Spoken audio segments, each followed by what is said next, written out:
All right, so I know last week was probably a little bit boring, a little bit slower than I would have liked it to have been, but we're gonna be moving faster today, getting more things accomplished. I know it seems like a long video, but we're getting a lot done, a lot of activities that we're doing together, so make sure you have your activity book with you. You're sitting up, ready to go, not falling asleep, because we're gonna be doing these activities together, and I want you guys to complete those. But we gotta do that before we move into our verb tenses that we're looking forward to doing so we can translate a little bit more in Latin. So again, we're moving quickly today, so keep up. Let's go to class so we can zoom right in. Told you we were moving fast today. Try to keep up.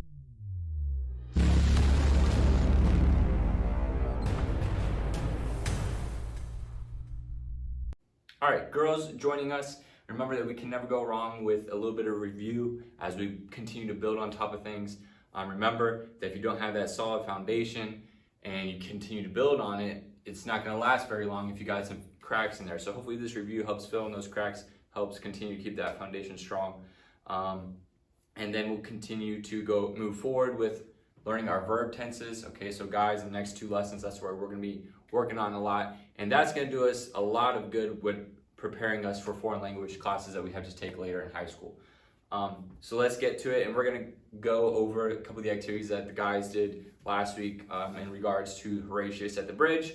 So we're going to start with activity M, and then we'll move on to activity N. So we're going to start with just the last few of activity M. Okay, so number 8, the question was Natantne ed ad tram pratius et amici duo sui. So it's talking about his 2 friends and swimming to land, and the question is asking if they swim to land. So do Horatius and his 2 friends swim to land? And the book says that they did, that all 3 of them did. So you could say ito vere, just simply, remember that means certainly or yes, in what we would say as yes. But in a lot of other stories told about Horatius, they say he actually doesn't make it, and that he dies with the bridge going down in the river. Question number 9, cadetne totus pons influmen. So we see bridge and river. Does the whole bridge fall into the river is the question. And based on the story that we read, yes, so you could say ita vere again. And number 10 is a little bit more difficult of an answer, probably the most difficult answer in that entire activity. And it says, cur est Roma secura.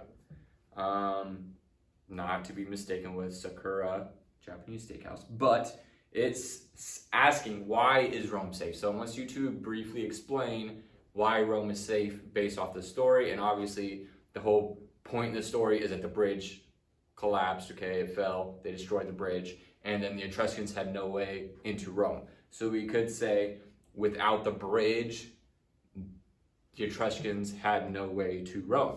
And we have all those words in Latin that we should have in our vocabulary. So without the bridge, okay, if we don't remember, preposition sine, okay, and we want to say without the bridge to start off with, okay, this would be, remember our stem is pons, pontis is P-O-N-T, okay, sine ponte, okay, and then we're talking about the Etruscans now. Okay, remember they are plural, and in order to make them plural and still be the subject, it would be a long I. And then without the bridge, remember our verb is probably going to go at the end. In this sentence, it could technically go because it is technically a linking verb, but we're going to put it at the end. And because we got a lot of stuff to do in the middle. And the Etruscans have what? What do they not have? They have no way, okay? Direct object. And we are going to say no way. So our Latin adjective is nolus. So if we put that to describe viam, okay, it is plural, it is feminine, it is accusative, nolam. Okay, so far we have sine ponte, etrusque, viam, nolam. And what do they not have? Way to Rome. Rome is a preposition here. Ooh, not a B yet. An H.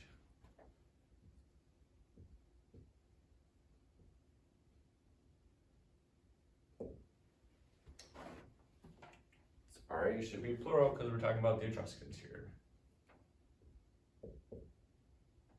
And for a preposition, Rome would have to be Roma.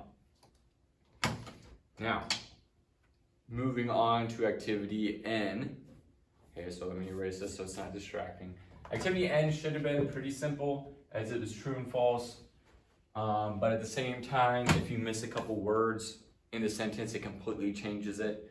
So number one, executus etruscus est trans flumen Tiberem ab civibus Romanis. And that is saying the Etruscan army is across the river Tiber from the Roman citizens. That was true.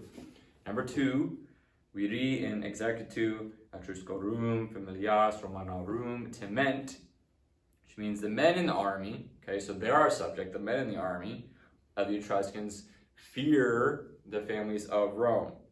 And do the Etruscans fear the Romans, or do the Romans families fear the Etruscans? The Roman families fear the Etruscans is what we read in our story. So that would actually be false. Number three, pon super flumen Tiberem est via ab executu Etrusco ad Romam. The bridge over the river Tiber is the way from the Etruscan army to Rome. That is true. It was the only way to Rome from Etruria is what it was. Number four, Horatius et duo amici sunt fortes. That is true. It says Horatius and two friends are brave and strong. Now, some of us may think that, well, the other two weren't really that brave, but again, they were still on that bridge and they still had to swim to land, so that means that they still fell. They weren't on the land when they cut the bridge, they were on the bridge. And number five is false because it says Etruscans come across the bridge to Rome because of Horatius, his great valor and his bravery. The Etruscans did not cross the bridge. Number six, Horatius solus pugnant in ponte. He fought on the bridge alone. Number seven is true. Number eight is true. Number nine, executus Romanus executum Etruscum pugnant, says the Roman army fights the Etruscan army. And in this story, they did not. The only person to fight was Horatius by himself on the bridge, so the Etruscans could not get to Rome, and the Roman army did not have to fight. Number 10, Horatius Romam servat Romam retium diligit. Horatius saves Rome, Rome loves Horatius. That is very true. And we see, again, Rome has another story about this great guy that just had so much courage and bravery for his country. And we begin to see legends of Rome start to build and the Roman Empire. And it's kind of hard to tell what's true and what's false and what is maybe exaggerated a little bit. And it kind of becomes where Rome is basically just trying to top another story. This story was really good, so maybe this guy did a great thing, but it wasn't that great, so let's just add a few things to the story, make it sound better. It just becomes Rome they're really good at telling stories.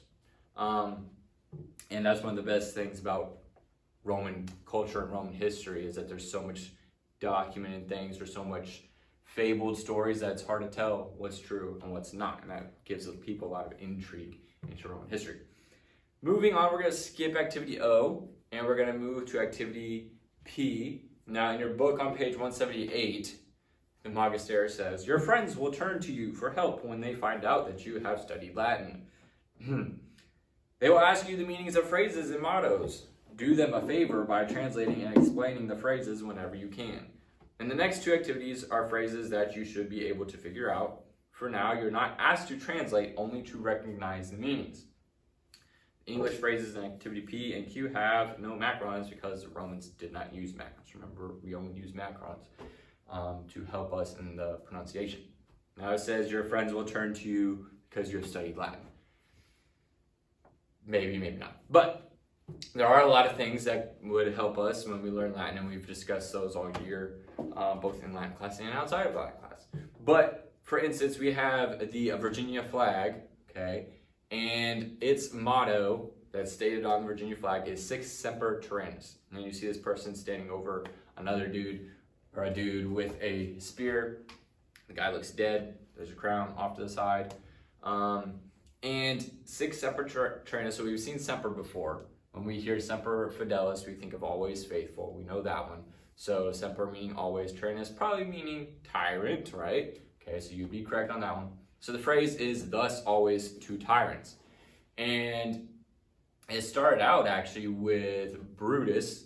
Okay, so remember, we talked about Brutus last week, guys, and how the Brutus mentioned in Horatius' story is not probably related, but they make it out like it in the Julius Caesar play written by Shakespeare. But in that play, one of the famous lines again from Brutus is sic semper tyrannis, after they killed Julius Caesar, thus always the tyrants. Basically saying that this is always, it's what's going to come to tyrants. Eventually it will happen this way. And then later in history, we see John Wilkes Booth use the same phrase, who was an actor, so he knew lines from Shakespeare, and after shooting Abraham Lincoln, jumps off the row up there that Abraham Lincoln was on. He yells sic semper tyrannis, so the same thing. So this was again Civil War era. So the guy thinks Abraham Lincoln's a tyrant. That's what he says to him. Okay. Virginia does not have that motto because of that. Virginia had the motto way before John Wilkes Booth, okay, since the United States started and since Virginia became a state. And that was Virginia's thought process on Britain, right? So that's why it's used in the flag. And their thought again is thus always a tyrant. This is what happens to tyrants. And it's a dude standing over top of a king without his crown. So when you look at things throughout history, there's a lot of things related, mottos that are used in Latin that go back to other meanings used before it. And it helps connect the dots, helps put a lot of things together.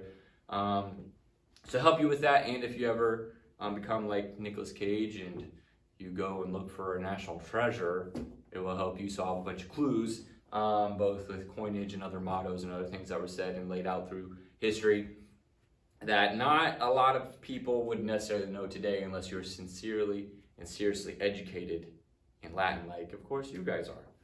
But moving on to activity P, and number 1, okay, so again it says to match each translation in column 2 with the corresponding Latin phrase in column 1. The italicized words and phrases are added to clarify the literal translations. All right, so before we get started though, I am going to require you guys to send me your completed activities for these 3, just to make sure that you guys are following along. And this video might end up being a little bit longer than the last few, but the activity that you guys do on your own at the end is not near as long as the last couple weeks. So we're going to cover a little bit more activities in this lesson than we have been, but I still want to make sure that you guys are completing those. And again, if you're watching the video, I'm giving you the answers, so should help. If you get them wrong, I know that you did not watch the video. Anyways, number 1 for activity P, and it says ad rem. So rem, haven't really seen that exact ending before, but we've seen something close to that in res publica, meaning republic or public affair, public thing, okay? Something that is a thing is made up of matter. Okay, so let's look and see if we see anything that's similar to that. Meaning to or toward something. I is correct if you said I, to the matter at hand. Okay, that's added on to it, or to the point. Number 2, this one should be pretty simple. It's a little bit longer than the other ones. It's 2 phrases that make 1 phrase. Ars longa vita brevis. Ars or artis, we would get art, obviously, and art is long, life is short. Number 3, Deo lux nostra. So you have a couple here that mention God, but one that has light in it as well as B.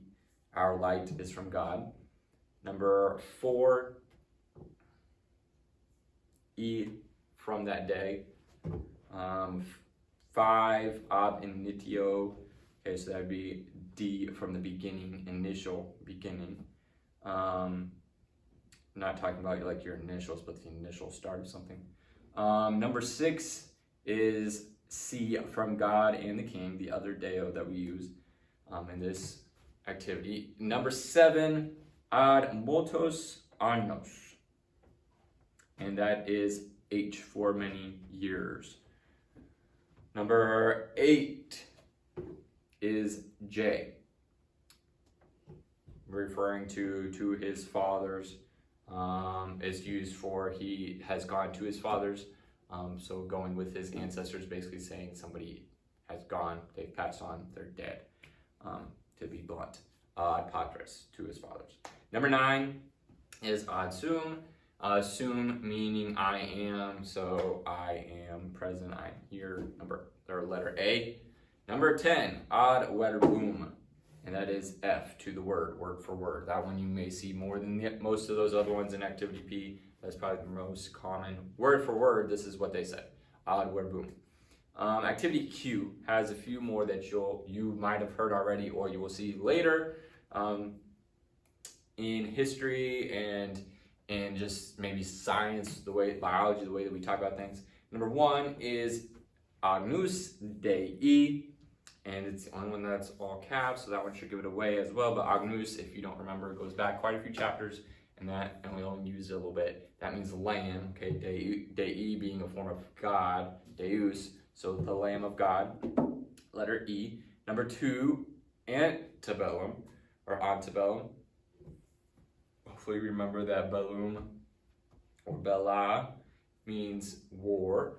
So when it's used with the preposition, the ending changes to um, so bellum. And that is talking about before the war, okay? And you see this one used to refer for us a lot of times in American history. It refers to a period in the 1800s where when you're talking about something that happened, you might say antebellum. So the way things were before the Civil War is what it's talking about. Because again, it's usually used with talking about things in the 1800s. So they're letting you know the state that America was in before the war, or this happened because of the way things were before the war. So antebellum would, maybe it's used for a map. This is what America looked like before the Civil War, things like that. Number 3 is antecedum. So we know again that ante meant before. So we're looking at our other befores, and probably the best one to fit would be before food, before a meal. So that'd be I. Usually you see that when referring to, like it says, medicine to be taken before a meal. So before you start to digest food, not afterwards. And number 4 is antelucem, lux meaning light, okay, and then the stem being L-U-C because Lucas, and so that'd be G, before light, or how it's often used is before daybreak. So when something has to be done at a certain time before daybreak, before the sun comes up. Number 5 on 10 more 10, okay, and this one again we'll see maybe with biology or investigations and things, and that would be before death. Number 6, ante omnia, omnia meaning everything or all things, so before all things. Sometimes the common phrase is in the first place. Number 7, again, should be the easiest one in this section because it's a little bit longer. You see out, to which hopefully remember means or. So that would be either death or victory, letter H. And number 8, postbellum. So usually again used when referring to times in America after the Civil War, postbellum. Things looked much different. Number 9, post-mortem, okay? That one we probably all heard if we've watched any kind of crime show or investigative show, detective show, and that means after death. Moving on to activity R, with this one, okay, it tells you to write in, and some of them have different meanings, to write in the present tense form of the verb that is given to you. If you can do these without looking in your book, that's the best. They make sure to tell you that. But as we go down, I'm going to give you some derivatives to maybe help you with them, help you remember some of them. Number 1, ambulat, and some words that we would derive from that is preamble or not preamble, just kidding, is amble, just amble, which means to walk slowly, or perambulate, which basically means just casually walking around. So you would perambulate around the mall. Sounds very weird, but would show your extreme knowledge of vocabulary if you were to use that one. Mother, can I go perambulate around the mall with my friends? That would make you sound like you're on top of things. Number 2 is cadet. Okay, derivative that we would have could be cadence, decadent, accident. Okay, so cadence meaning the inflection of someone's voice, it going up and down. Decadent means kind of the fall of morality or just social well-being, kind of the fall of that. And then obviously you know what an accident is. So that probably would be fall, because everything's fall. Number 3, cockpit, that's a pretty easy one, capture. So that means catch or seize. And remember, it says in the instructions, your answer should end in S, for example, walks. So make sure that we say catches or seizes. Where were we? I already lost it. Number 4, condit. Okay, this one's a little bit different. Book gives a really random one, but I'm going to use condition. Okay, when you're conditioning for something, you are preparing yourself for something, you are building towards something. Okay, so condit, build. Number 6, current. Okay, the derivative that we can find for that is current. Okay, so something is running through, current of electricity. So runs. Number 7 is dot. And this one actually kind of refers to a Latin word that we use, which is dative. And the dative case is used for what part of speech in English? Hopefully we said indirect object. And when you have an indirect object in something, that means that something is happening to the indirect object, or something is being given to the indirect object. So that English word is gives. Okay, something is, you're giving something. Obviously, when you give something, you have to give something to somebody, so you have an indirect object. So dot gives, dative, something is giving, something is happening to somebody, so indirect object. Number 8, defendit. Okay, that one's pretty obvious. Defends, defensive is a derivative. Number 9, dictate, so diction, dictate, dictator. Okay, so that one's pretty obvious. It means that they say or they speaks. Number 10, delegate, derivative being diligent. So if you're diligent in something, usually we're diligent in the things that we love to do. So loves is the definition there. And then part B, number 1, and we gotta move through this kind of quickly. So if you need to go back, just go back in the video. Hopefully it's not that difficult.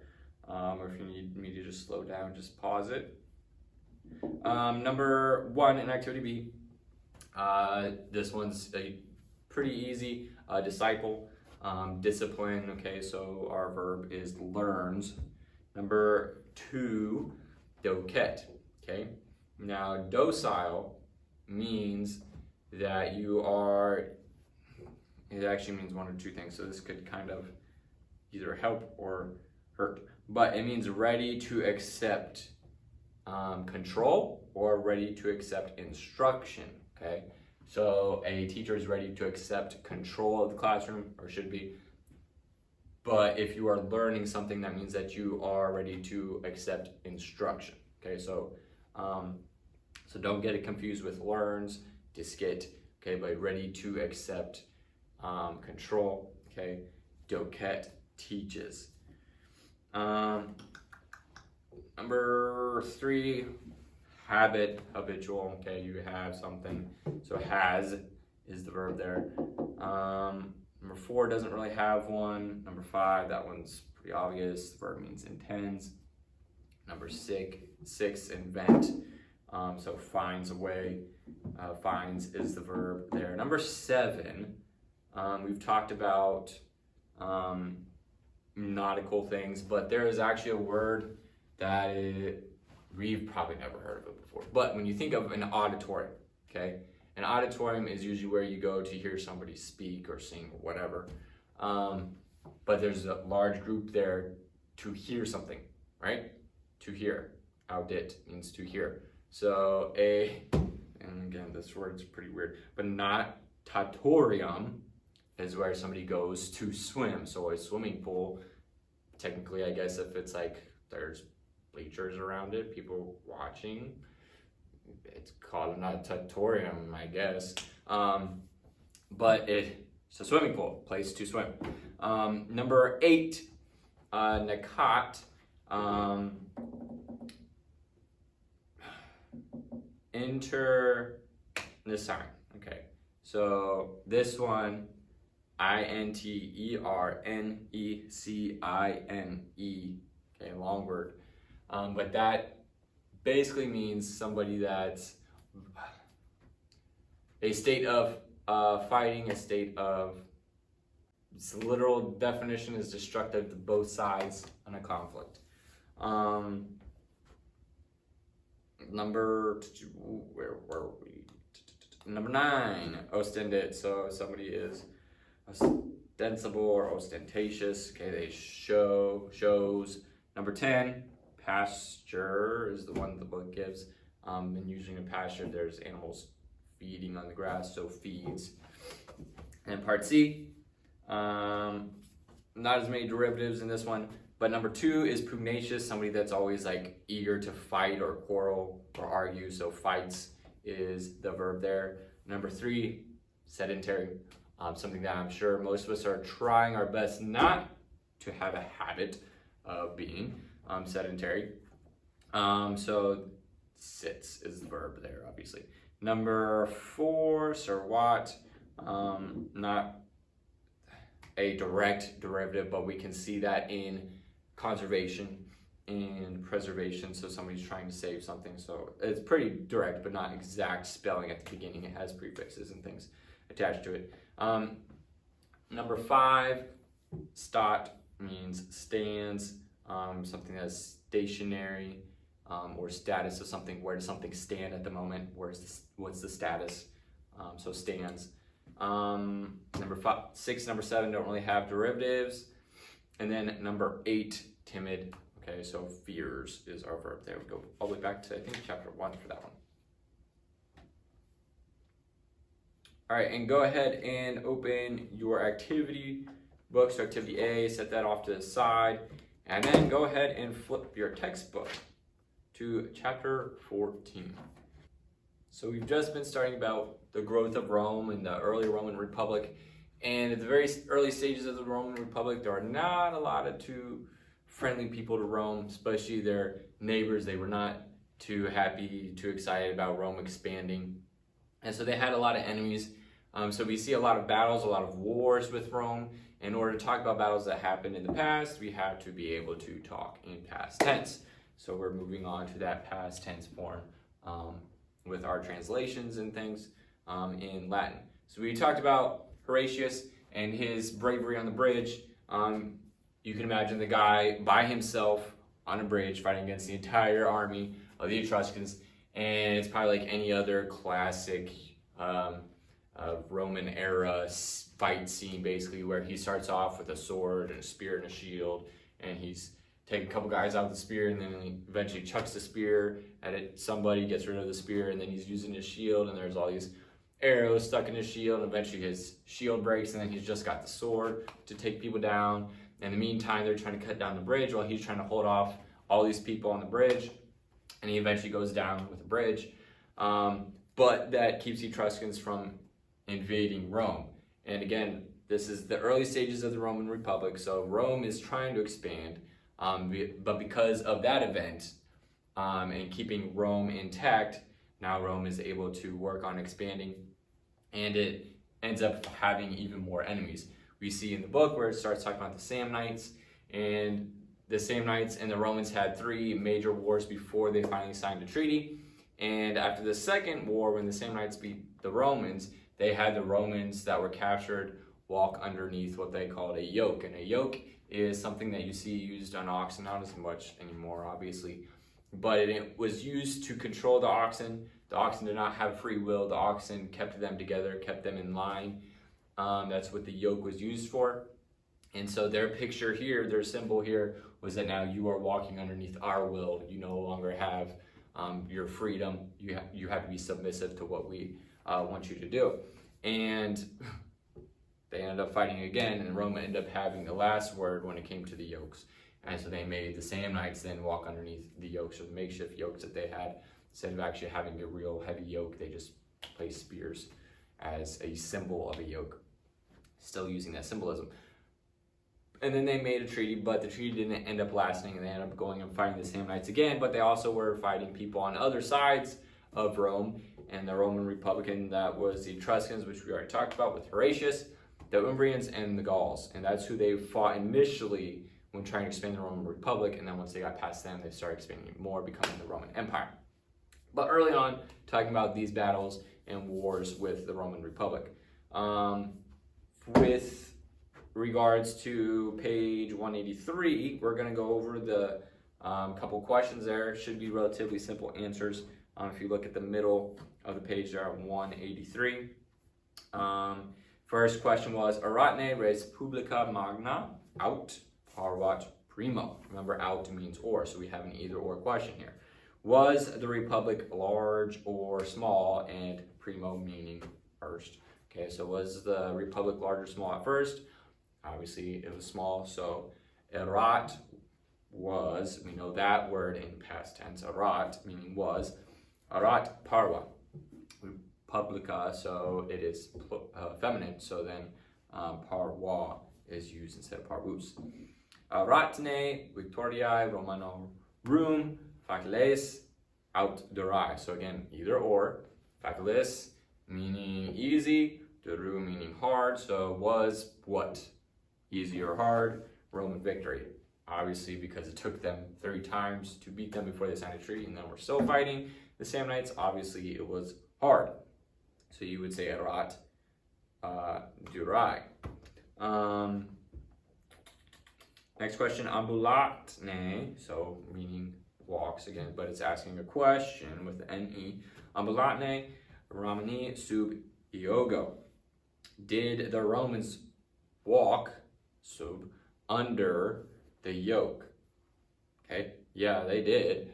And then the next question, ambulatne samnites sub iogo. They did too. So ita vere again. That answers those questions there. Now to what we've all been waiting for, learning about verb tenses. The historical present tense forms have served us well during the lessons about nouns and adjectives. But when we write and speak, we generally use more than one tense. As you read the Latin paragraph below, you can discover the tense of a verb from its context. We've talked about how to figure things out based on context a lot in Latin. The tense of a verb is the time that it refers to. In this chapter, you will learn about Latin tenses. The first of these is the present tense, which we should already know. Definitions of verbs and word lists, such as the vocabularium, the vocabulary in the back, are always given in the present tense. So whenever you look up a verb, remember, it may not look, from here on out, it may not look the same in the back of the book as it does in what you're trying to translate, because everything is put in the present tense. So maybe the thing that you're trying to translate is in the past tense, thus the ending is a little bit different. So always remember that you are finding them in the present tense. Likewise, definitions following the Latin portions in this text are in the present tense, even though the verb form being used may be a different tense. So again, that's talking about when you're translating something and a new verb is given and it has a little circle, so that means to look down here for the translation. That translation is always going to be in present tense as well, even if it was in the past tense form where the circle was. Now, before we flip the page, when we talk about verbs in Latin, remember they were a little bit different in how we would use them. Let's use ambulat, for example. Okay, so in Latin, it means you would find it in your vocabulary as walks, or simply to walk, maybe. And in English, there's a couple different ways to say that somebody's doing this action, right? So he is walking, okay, is a way to say it. Okay, he walks, okay? And then when we get into imperfect tense, perfect, past, present, future, obviously past, progressive, things like that, we might see our helping verbs or our auxiliaries change. The helping verb is what an auxiliary is, if we don't remember from English class. But we can use a few different of those, few different auxiliaries, helping verbs to change what this word means, meaning like when it happened or who did it, kind of thing, based off those helping verbs. But in Latin, they did not have auxiliaries, they just had the endings that changed. Okay, so if we're just looking at this right here, just a T, that means it is present tense, and it actually is third person, meaning that somebody else is doing it. Remember, most of the time we've been talking in third person in Latin, where somebody else is doing the action, not us, and then it's not second person, it's always been third person. And then in order to make it plural, we add an N. Okay, so in order to change the verb, we're changing the ending, not adding necessarily helping verbs like we do in English. We're changing the ending instead. So go ahead now and flip over to page 184. And at the top it says, in the paragraph below, verbs in 3 Latin tenses are used. In English, we would identify these 3 as present, past, and future. You will be asked to identify the tenses of these verbs using English tense names, so past, present, future.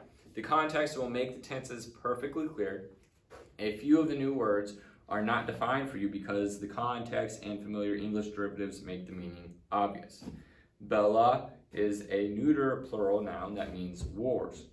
To translate the last sentence, you may use the expletive there, which was explained back in chapter 8. So before we translate, we're actually going to go through and we're going to do what it says to do afterwards, where you're going to make 3 columns, okay? Past, present, future, or past, present, future. And underneath those, you're going to place those verbs that we see in this paragraph where you think it should go, okay? Now, if you read ahead, Paul answers the question for us. So let's go ahead and skip to what he says. And so they've already made the 3 columns, and he's put his verbs in where the spot where he thinks that they should go. He says, for the past, you know what? Just kidding. Let's read the paragraph first in Latin. I'm not going to translate yet. And then we'll go to what Paul says. So do not pause the video and translate just yet. Okay, let's read the paragraph in Latin and read what Paul has to say. Iulius Caesar erat dux Romanus exercitum fortem habebat exercitus Caesaris magnam partem Europae vincebat hodie patriae in Europa adhuc bella pugnat libri historiae nunc de bellis antiquis et bellis recentibus narrant bella arunt quoque in futuro. Okay, that one might be a little bit obvious. For the past, okay, so we're going back to what Paul has to say here, talking about his 3 columns for his verbs. For the past, I have erat, habebat, and vincebat because Julius Caesar lived in the past. So when he sees Julius Caesar in the sentence, he puts those verbs in the past tense, or when he sees something referring to Julius Caesar, he puts that verb in the past tense. So the first 3 sentences is what he is talking about there. First sentence says Julius Caesar, second sentence still isn't done talking about Julius Caesar, and then the third sentence he sees Caesar again, so he puts those verbs in the past column. Then he says, for the present I have pugnat and arant because of the word for today. So if we look at the next sentence there that he's talking about, hodie patriae in Europa adhuc bella pugnat. Okay, if you look at the circle, see where that lines up. Hodie means today. So those verbs that are with that one, so then down to that next sentence as well, before he thinks everything changes, he has pugnat and narant, putting that in the present tense. And if we have used those before, we should probably know that he is correct because those look very similar, if not the same, of how we've used those verbs already. And then he says, I have a root for the future because of the word for future. Again, that one is very obvious. The last sentence has in futuro in it. Okay, so obviously meaning future. Hopefully we understood that. And so then that verb he believes is future. And Avicer tells him that is correct. Okay, so let's go back and let's look at this paragraph. Iulius Caesar erat dux Romanus. Julius Caesar, erat, we should already know, means was. Julius Caesar was the Roman leader, or was a Roman leader, was a Roman general. Executum fortem habebat. The army was strong. The army is not the subject because it has so our subject is actually understood, so it's still talking about Julius Caesar. That is in the direct object form. He had a strong army. And then our third sentence, exercitus Caesaris magnam partem in Europae vincebat. Maybe you went a little bit fast, but I don't expect you to necessarily write all this down for the translation. It may help you if you slow it down and you do that, because our activity A will be talking about the paragraph. But again, I'm trusting that you kind of translate it on your own, or at least translate the stuff that you missed with me going a little bit faster on your own.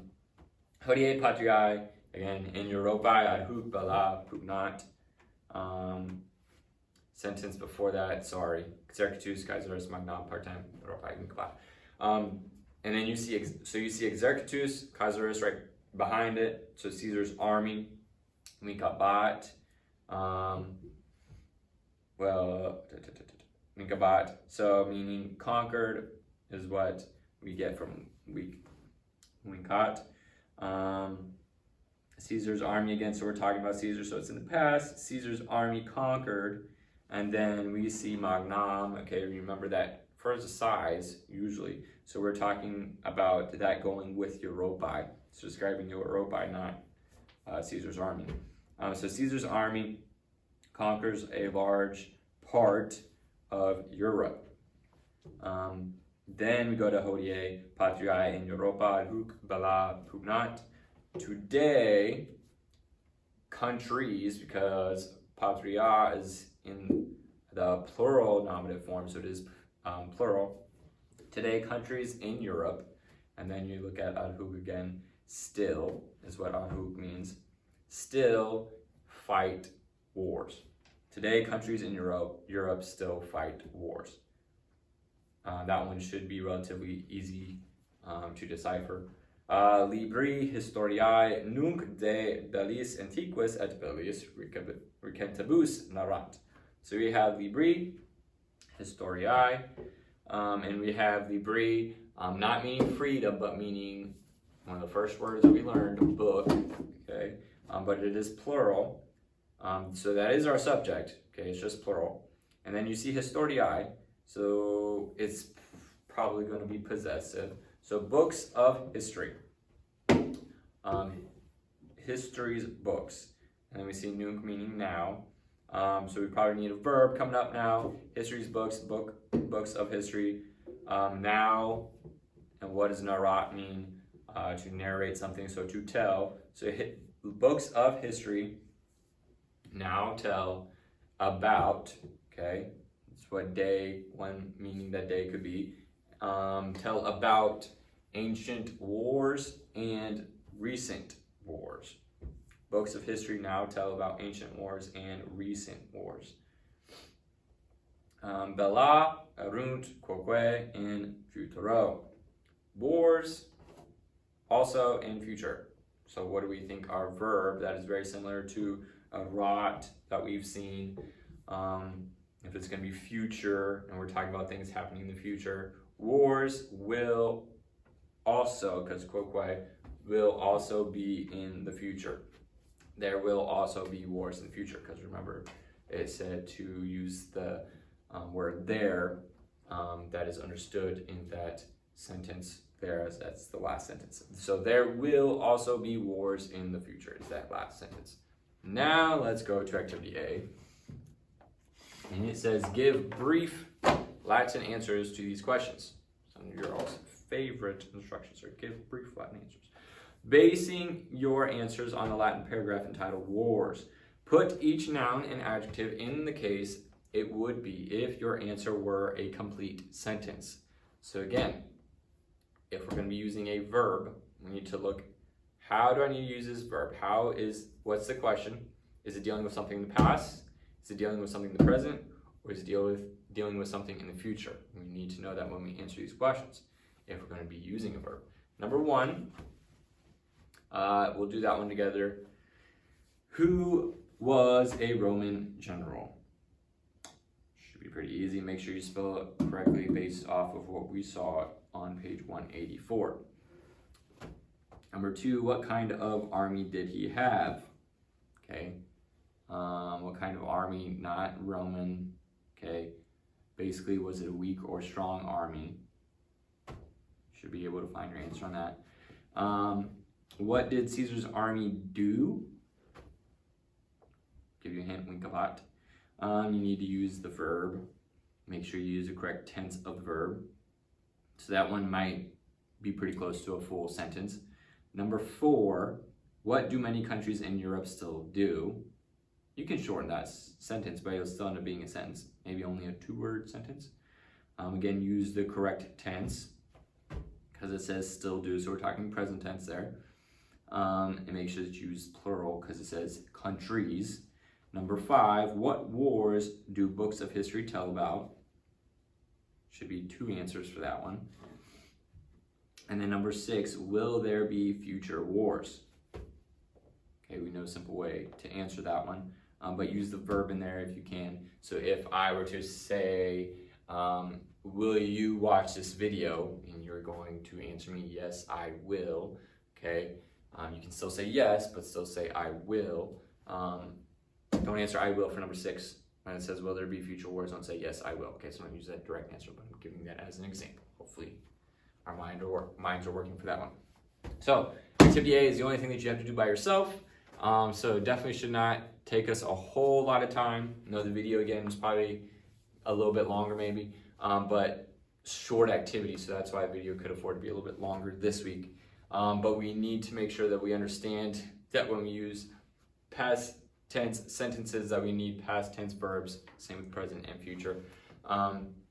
That way we can start to talk about more of these battles and things that was happening with the Roman Republic as it grew into the Roman Empire. And again, verb tenses and changes with verb endings are going to help you out a lot, again, as we go farther into high school where we have to learn more foreign languages.